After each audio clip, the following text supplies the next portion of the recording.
good to see all of you strong, able-bodied people who are here.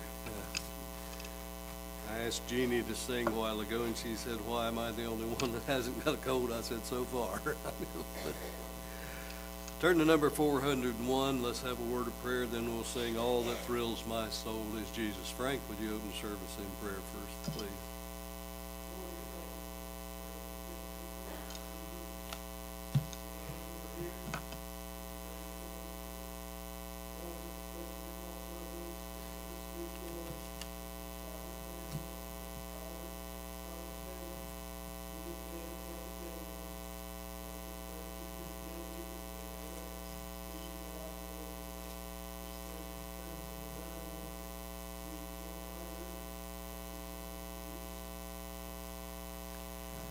Number 401, "All That Thrills My Soul Is Jesus." The first, second, third, and last verses.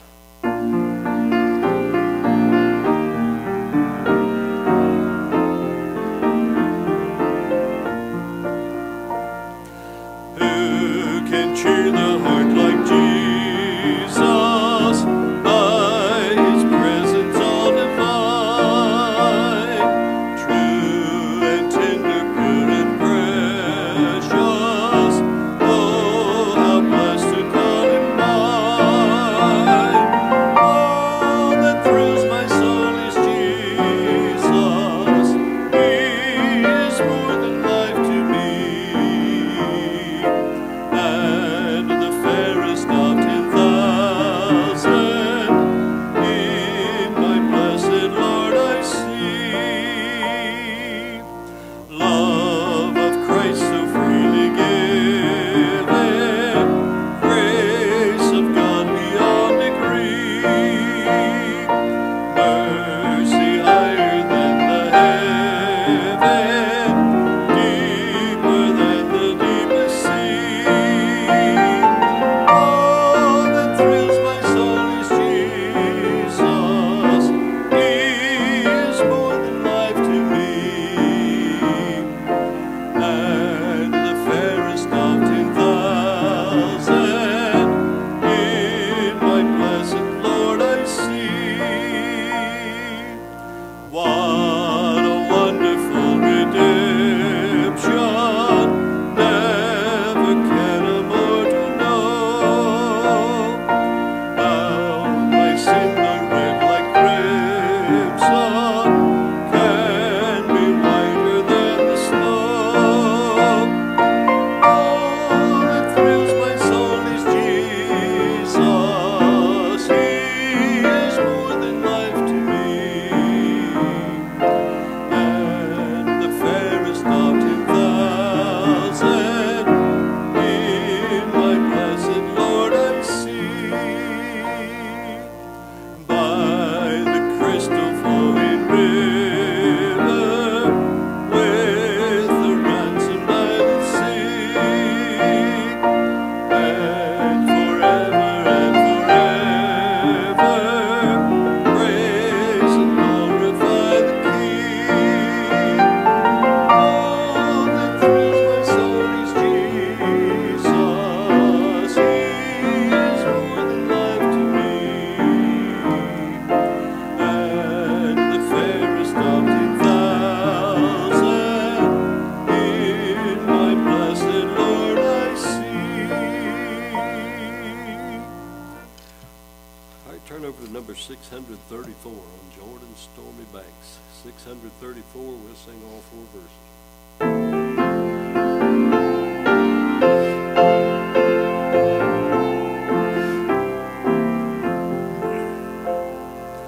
On Jordan's stormy banks I stand and cast a wishful eye to Canaan's fair and happy land, where my possessions lie. I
580, burdens are lifted at Calvary.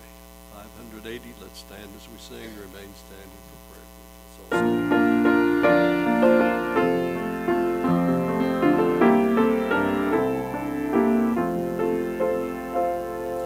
Days are filled with sorrow and care, hearts are lonely and grief.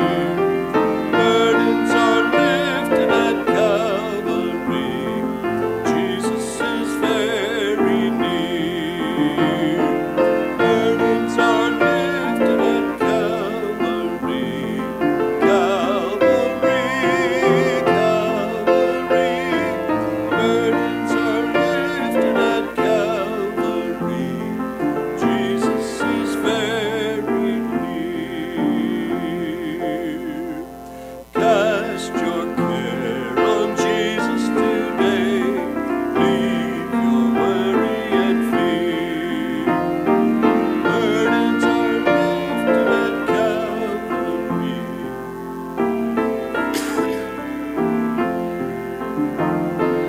Burdens are lifted at Calvary, Calvary, Calvary. Burdens are lifted at Calvary, Jesus is very near.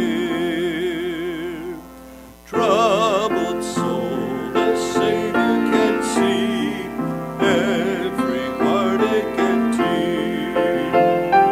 Burdens are lifted at Calvary, Jesus is very near. Burdens are lifted at Calvary, Calvary, Calvary.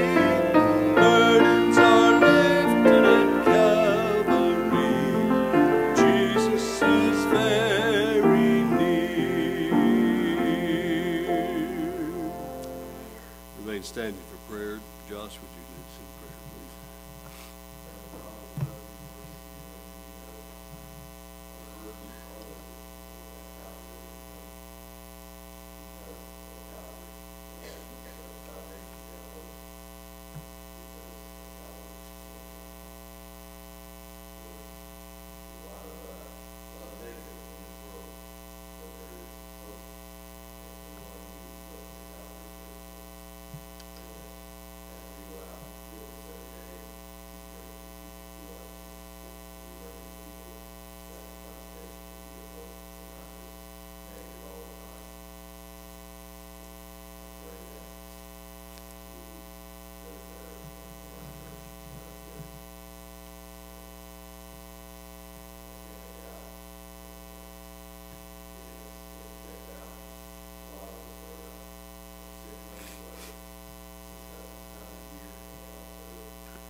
Evening.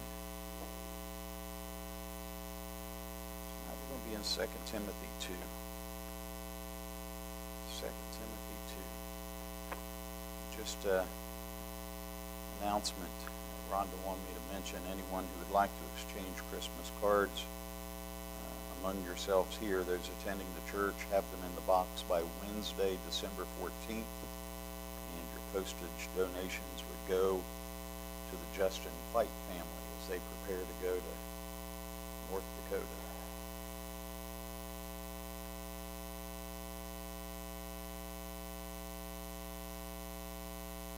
We'll be looking at verses 3 through 7 and focusing primarily on verse 3.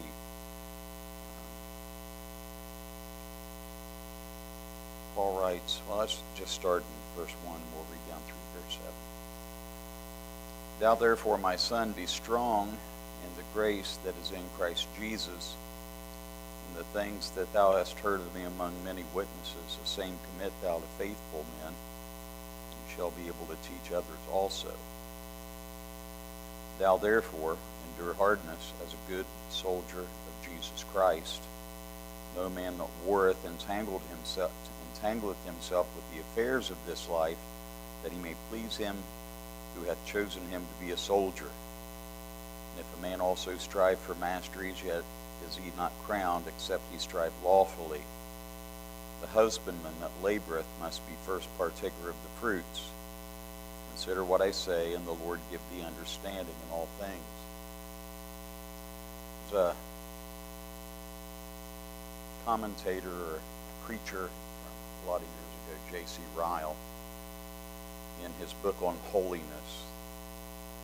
He said, I will never shrink from declaring my belief that there are no spiritual gains without pains. I should as soon expect a farmer to prosper in business who contented himself with sowing his fields and never looking at them again till harvest, as expect a believer to attain much holiness who is not diligent about his Bible reading, his prayers, and the use of his Sundays. Our God is a God who works by means. I don't know where we first heard this phrase, no pain, no gain, but I think J.C. Ryle might have been ahead of the game when he used it over 100 years ago regarding our spiritual walk. Excuse me. And I think this principle not only applies to holiness, as in his book, but also to our Christian service. If you consider Paul, for example, the secret of his success, I think we find it in 1 Corinthians 15, verses 9 and 10. He said, for I am the least of the apostles, unworthy to be called an apostle, because I persecuted the church of God. But by the grace of God I am what I am, and his grace toward me was not in vain. On the contrary, I worked harder than any of them, though it was not I, but the grace of God that was in me. Paul was diligent in his service of the Lord. God granted his grace, and Paul gives credit to God's grace for his success. But he does point out that he was diligent in the work of the Lord. And here in 2 Timothy, his labor would soon be cut short because of an executioner's sword. So here he is entrusting the gospel work that he had invested his whole Christian life in to his son in the faith. Some would consider Timothy his protege, telling him at the beginning of chapter 2 to entrust it to other faithful men who would pass it on to others as well. And I think this is really the crux of what the church's responsibility is. We're not just to make disciples, but we're to make disciples who make disciples. We are to raise up disciple makers, and if you look at what Paul is telling Timothy here in the first two verses, that's basically what he's saying. Teach others who are capable of teaching others to continue propagating the gospel. But The next verses here in our reading, though, Paul illustrates his point using three different metaphors that would have been very familiar to his readers, very familiar to those who lived under Roman rule, metaphors from the Roman Empire, each emphasizing a different aspect maybe of this thought that J.C. Ryle uses, that there's no real gains without pains. In verse 4, Paul draws on the analogy of a soldier. It says, verse 3, "Thou therefore endure hardness as a good soldier of Jesus Christ. No man that warreth entangleth himself with the affairs of this life, that he may please him who hath chosen him to be a soldier." As Christians, we are, according to Paul, we're to look at what our responsibility is as a soldier. And the Christian as a soldier really is a familiar image in Paul's writings. And I think it has a lot to do, not just because that soldiers were a familiar sight in the culture there, in the community, but maybe because Paul spent a lot of years surrounded by soldiers, chained soldiers, guarded by soldiers. And he often described the Christian life as warfare, but I think the emphasis here is more specific on a devotion to duty that inevitably will lead to hardship. When you look at what Paul's writing, "Thou therefore endure hardness." Let's talk about hardship. And the Greek word there, it really implies suffering. Sharing the gospel always draws opposition from its enemies, and some of Paul's trusted soldiers had recently deserted him in Asia. If you look back at verse 15 of chapter 1, "This thou knowest, that all they which are in Asia be turned away from me, of whom are Pelagius and Hermogenes." And he reminded Timothy that suffering in the Christian life really is the badge of proof for genuine disciples. So as Christians, we have to be both ready for action, but also prepared to fight and to suffer. We can't afford to be distracted by worldly affairs, Paul says. And there's been a lot of conjecture, a lot of discussion as to what Paul meant here by the affairs of this life. But I think the key, really, the thing that we should be focusing more on is that word entangles. "No man that warreth entangleth himself with the affairs of this life." It's not just sin that entangles, but other things which, while they could be very legitimate and very good things, they can still hinder our effectiveness for Christ. They can hinder our witness. They can slow us down if we begin focusing too much on other things as opposed to focusing on our walk with Christ. It can hinder our effectiveness for Him. And a test really for anything that we're considering: is it going to hamper my testimony? Is it going to hamper my Christian service? And Paul added that motive for this suffering is really our desire to please Christ. He is, after all, our commanding officer. And Paul kind of alludes to that. He said that he may please him who hath chosen him to be a soldier. But then in verse 5, Paul refers, he kind of shifts gears and he starts talking about athletics. He talks about the athlete. A man also strives for masteries, and he's talking about the athletic games. And it's another of Paul's favorite metaphors. And in this case, he emphasized the need for focus, for single-mindedness and discipline. And the literal translation says that the athlete does not qualify unless he competes lawfully. In Paul's day, This word described a professional athlete. In the Greek games, the athletes had to swear an oath that they had completed a full 10 months of rigorous training before they were allowed to compete in any event.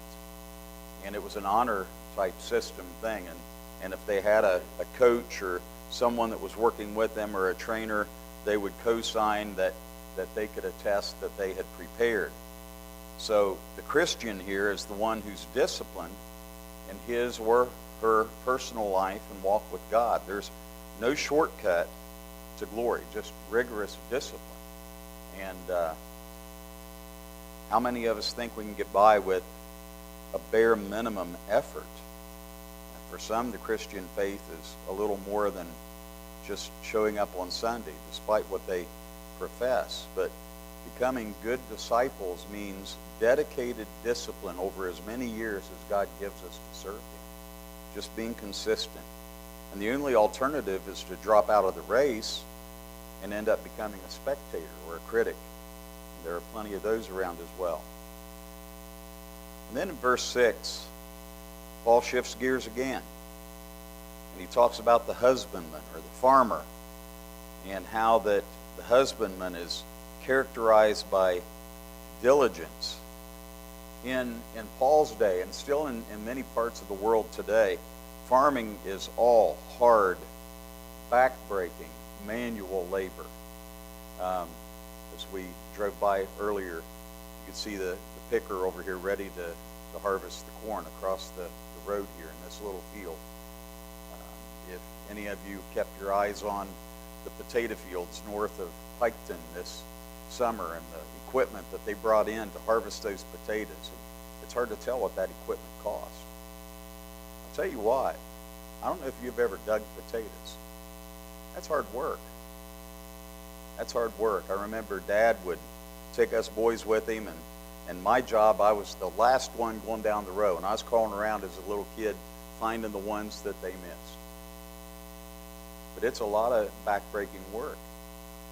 When I had opportunity to go to Costa Rica, the top 3 crops in Costa Rica are coffee, sugar cane, and pineapple. And it's all picked by hand. And in the pineapple fields, we'd gone down there right after the harvest, and you drive through those valleys and you could smell that pineapple.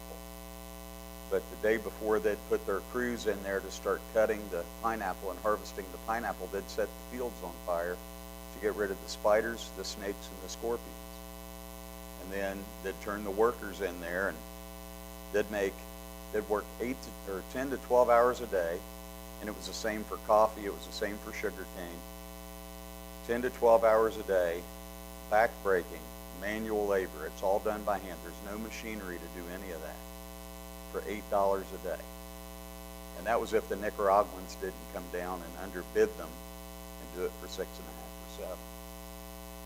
I say that to just remind us that the things we get off the shelves at the grocery store, a lot of it has come through a lot of back-breaking hard labor. Farming is hard work. It was hard work in the first century. It's still hard work in many parts of the country. And the word hard working here, it really implies toil to the point of weariness and exhaustion. If you could imagine working in 95 to 105 degree heat, cutting pineapple or sugar cane for 10 to 12 hours a day. By the time you get out of the field and you go home and clean up a little bit, you're probably ready to collapse. But the farmer doesn't just drop seed in the ground and go on a cruise for a few months. He's out and about it every day at all hours, tending and weeding and caring and cultivating, hoping and praying for a crop. And there isn't a whole lot of glamour in working in the pouring rain at the end of a long day, but it's absolutely necessary for the farmer to reap a plentiful harvest. And Paul alludes to that and applies it to our Christian walk. And it's worth the investment of the labor. For we will share one day in an ultimate harvest. In Proverbs chapter 24, verses 30 and 31, Solomon says, I passed by the field of a sluggard, by the vineyard of a man lacking sense. And behold, it was all overgrown with thorns. The ground was covered with nettles, and its stone wall was broken down.